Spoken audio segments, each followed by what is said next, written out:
So the media got a chance to spend some time at practice, about 30 minutes, and they dumped a ton of stuff for us on social media.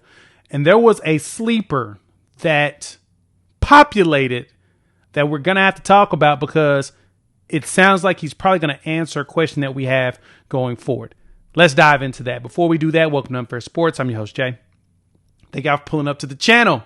As y'all know, going into this season, one of the biggest questions that we have is, actually, we've got three rooms, to me, that have the largest amount of questions of them all. Wide receiver, tight end, and cornerback. Those three, to me, have more questions than anybody else. Yes, you all have questions about the offensive line, but don't worry. I'm going to drop a video breaking down who's playing, the snaps that we're returning, and why I'm not as concerned as everybody else. So we'll jump into that another day. But I want to talk about the sleepers that have populated from two of these rooms that we should be excited about. Let's jump right into that. As y'all know, the biggest question that we have going into the season to me is, will we have a healthy wide receiver room since we brought in like 7 dudes? We did a lot of replacements there. What does the secondary look like? Will we be healthy there? And so you got to see some of that. And so whenever the media went out there today, all the insiders got a chance to take some film and they gave us some one-on-one battles. You got to see some of the likes of Cortland Guillory. You got to see Reggie Powers, Robert Spears-Jennings. You got to see a lot of the bigger name corners that we're all excited about and secondary players get into the mix of things. But one player that jumped out, we're going to start on defense first, that got your boys' attention was Cortland Guillory. He's one that a lot of people are talking about right now. Now, granted, we also got to see J.J. Newcomb or Jeremiah Newcomb. He was out there breaking up some passes. Devon Jordan had some conversations. But there was an interview that was done with Devon Jordan, and he talked about and raved about Cortland Guillory. So if there's a player we need to get excited about,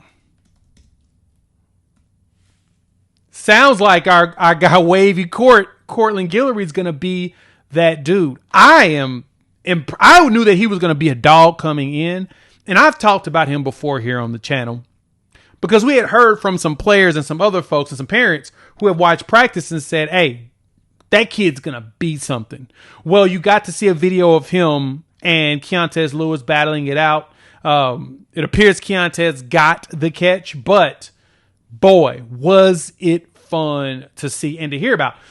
No matter what, you're hearing about them like crazy over the last few days of fall camp. Cortland Guillory is a big time name that I feel like is going to step up in that corner room. Gentry Williams also spoke, and that's one player that we all know. I've been excited about Gentry Williams since he came here, as a freshman, part of that class. And the one thing I knew that Gentry was going to be is something special. And he gave us some of that. He showed up in that Texas game. He showed up against Tulsa, and you're like, all right, I think this dude's going to be special. Dealt with some little injury stuff, nicked up shoulder, and then he missed all of last season. But they talked to him, and he was like, yeah, no, I'm feeling good. Everything is working. I can tackle. He's feeling good. And the expectation now is for him to step up and be that dude. And he's become a leader in the room. So, you know me. Straight up. I'm hyped. Because Tulsa boy, Booker T. Washington, stand up, is now one of the dudes that should be running that room. Now, we know Eli Bowen is still down with the ankle situation. I'm not tripping on it. It sounds like he should be back before SEC play, which is late September. That's good, right? We need the bigger corners ready for this Michigan game. And that's why you need to have a Gentry ready, a Cortland Guillory as well. Hell, J.J. Newcomb he's short, but he's stocky. So he's pretty strong. So you got multiple options. But Cortland Guillory is one player you got to keep your eyes on, the defensive side of the ball. So get hyped. Let me know what y'all think. Hop in the comments. I want to hear your thoughts. You excited about that corner room? I am. The youth in it, yes, young, but man, if Gentry gets back to 2023 form, dog, we'll be safe because I think the other side of the ball, we'll have enough dudes we could rotate, and I think we'll be fine. I'm stoked about that. The other side of the ball, though, you did see some stuff around like Caden Helms. I saw him run a route and looked good. Coaches have been praising him as a tight end or whatnot. I saw Carson Kent make a catch over the shoulder on Reggie Powers, and I bet Reggie got him back in practice, which I'm excited about. But for me, one that jumped out to me is your boy, Keontez Lewis. I've been telling y'all, K-Lou is one that talked about it on the live and talked about it on the video not too long ago. He's been one that a lot of the players have been talking about. John Mateer was raving about him and how good of a player he is.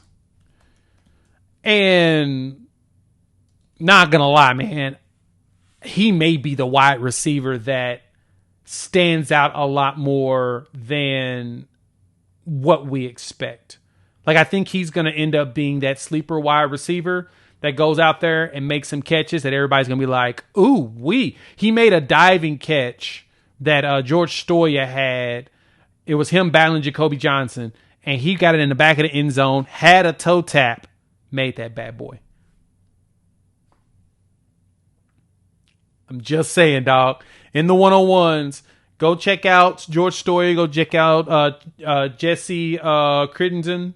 They both got a nice thread of the videos or whatnot from the practices that they got. And boy, he was cooking. He also did a good job in that battle with Cortland Guillory. He still had a toe down. I really think that Keontez Lewis might be the big surprise at wide receiver coming as a transfer. Remember, he has a very detailed background. He spent time in Wisconsin. He's at UCLA, then he transferred, staff changed there, went to Wisconsin, staff changed there. Things got a little murky. He fell out of favor with the staff change. He transferred down to Southern Illinois for the Salukis, found his footing again, and now he's in Oklahoma with the Sooners. And so he's older. That's the good thing, is that he's a veteran, and he'll be able to help with the grooming of the young players we have. We only have 2 players that are guaranteed to be gone at the wide receiver room at the end of the season, Lewis and Burks, which that's a good thing for us.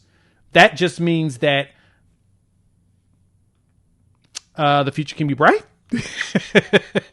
That means that I know that, a lot of people are wondering, what are we going to look like going into possibly even next season?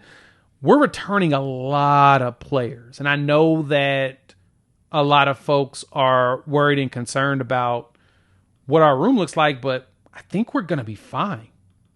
Overall, we should be good, especially at wide receiver. You got Kearney, who will be here for another couple of years.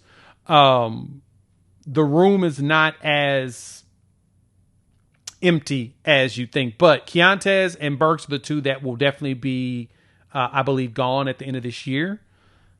And if Keontez gives us something big while we wait for Giovanni, because the other name that everybody talked about, of course, Giovanni. Giovanni was the big name in the spring, but here in the fall so far it's been K-Lou. He has been the name that everybody is saying, hey, watch him. He's going to be somebody that it's going to cause some problems. So let me know what y'all think. Hop in the comments. Want to hear your thoughts. It's the content has been good for us over the last few days. And of course, I'm excited because I know that what that means is we're getting closer and closer to football season. And I have no reason to really be stressed out about anything. So let me know what you all think. We're going to talk watch lists. I have a video coming out in the morning. We're going to talk watch lists. Players are starting to get that recognition. We got to talk about Bruce Feldman also dropped his freak list, and we had some players on there. Bruh. That, to me, it got me hype, having 2 guys on the freak list. The freak list is my favorite list that is produced by a writer or whatnot, because Feldman goes out there and finds out the most obscure stuff about kids. And then, of course, the stats that go with it, y'all going to be excited. So make sure you hit the like, subscribe, and bell notification so you don't miss when that drops. And, we will chop it up with each and every one of you all in the next few hours, day or 2. We'll talk soon. Peace.